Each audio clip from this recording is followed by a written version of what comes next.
Amar en espagnol, ça veut dire aimer en français. Alors, si je dis te amo, ça veut dire je t'aime en français. Ok. Mais si je dis querer en espagnol, ça veut dire vouloir en français. Mais si je dis te quiero en espagnol, c'est je te veux en français, ça n'a pas de sens, c'est bizarre. Mais attention, si vous entendez dire ou que vous lisez te quiero, ne traduisez pas mot à mot. Donc, ne dites pas je te veux. Ça ne veut rien dire. Ou alors, ça peut être mal interprété en français. Bon, je dois avouer que moi-même, je me suis trompée et je suis tombée dans le piège. Quand j'apprenais le français, j'avais une phrase à traduire. Il y avait marqué « te quiero tanto ». Et moi, je devais la traduire au français. Moi, j'ai mis par exemple « je te veux tellement ». En effet, « te quiero » en espagnol n'est en aucun cas un souhait intime. Pour cela, on a le verbe « desear ». Desear, ça veut dire « souhaiter ». Et bien sûr, ça dépendra du contexte. Ce n'est pas pareil de dire « Pepito, te deseo ». En gros, ce serait « Pepito, je veux de toi ». Que par exemple, si je dis « Pepito, te deseo un muy buen día ». Pepito, je te souhaite une bonne journée. Ce n'est pas pareil. Hola queridos amigos, bienvenidos à Espagnol Passion pour vous aider à apprendre, pratiquer et perfectionner l'espagnol rapidement en s'amusant. Soy Jimena et dans ce nouveau cours, vous allez apprendre les particularités et les différences entre les verbes amar et querer en espagnol. Ainsi, vous allez bien assimiler ces particularités de la langue espagnole et en plus, vous saurez exprimer vos sentiments comme un locuteur natif. Pour commencer, voyons ensemble le verbe amar, qui veut bien dire aimer en français. De ce fait, amar est bien employé lorsque nous ressentons de l'amour pour quelqu'un. Ainsi, nous disons te amo, yo te amo aux personnes que nous aimons très fort. Ça peut être nos meilleurs amis, notre famille, notre couple.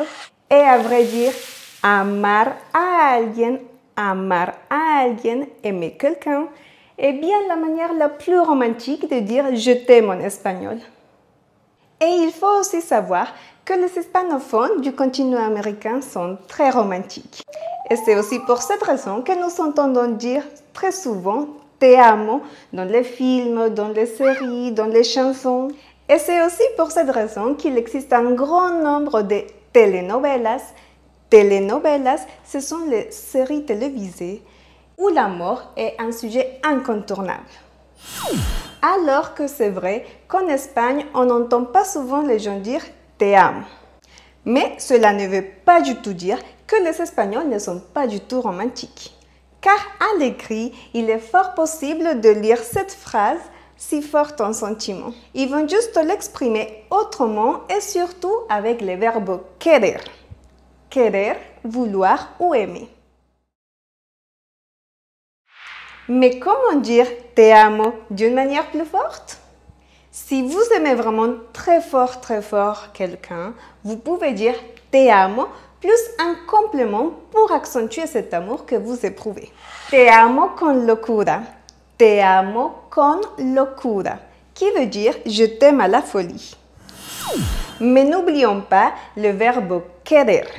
Querer veut bien dire aimer ou vouloir en espagnol. Ainsi, le verbe querer est employé pour exprimer le souhait d'avoir quelqu'un à ses côtés, son temps, son attention. Alors oui, nous disons par exemple « te quiero a mi lado ». Te quiero a mi lado, je te veux à mes côtés. De ce fait, querer est utilisé pour exprimer que nous apprécions quelqu'un. Et ce sentiment peut être envers quelqu'un que nous connaissons ou que nous ne connaissons pas vraiment. Par exemple, si vous êtes dans la rue et que vous croisez votre star préférée, vous pouvez lui dire « te quiero », je t'aime, et la personne comprendra que vous l'appréciez vraiment, ou alors que vous l'aimez bien. Ainsi, lorsque nous disons « te quiero », c'est pour exprimer un amour sincère, mais il peut être passager. Mais ça veut dire que si je dis « te quiero », c'est pas vraiment un sentiment fort? Non, attendez, je vais vous expliquer ça de plus près. Vous pouvez bien sûr dire te quiero d'une façon encore plus forte pour dire je t'aime.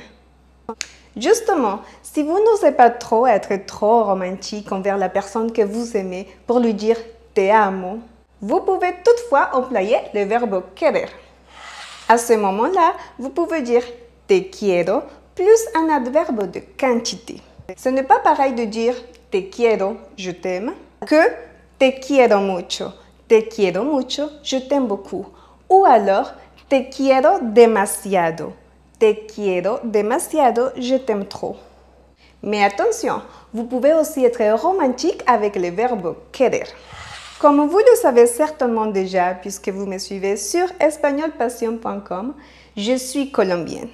Et j'ai déjà entendu dire, et j'avoue que je l'ai déjà dit, te quiero con toda mi alma. Te quiero con toda mi alma. Mot à mot, ça veut dire je t'aime de toute mon âme. Ou alors, une autre phrase qui est très répandue en espagnol, c'est te quiero con todo mi corazón. Te quiero con todo mi corazón. Je t'aime de tout mon cœur. Ou alors, vous pouvez aussi dire te quiero como nunca nadie te ha querido. Te quiero como nunca nadie te ha querido. Je t'aime comme jamais personne t'a aimé. Et pour pratiquer, n'hésitez pas à écrire dans les commentaires ci-dessous plusieurs exemples de façons différentes de dire je t'aime en espagnol. Ou alors, est-ce que vous seriez capable de traduire te quiero al infinito y más allá? Te quiero al infinito y más allá? J'ai hâte de vous lire. N'oubliez pas de vous abonner à Espagnol Passion en cliquant juste ici pour recevoir mes prochaines vidéos et ne rien manquer. Muchísimas gracias. Merci beaucoup d'avoir regardé cette vidéo afin de connaître les différences entre amar et querer et ses particularités en espagnol. Pour parler comme un locuteur natif.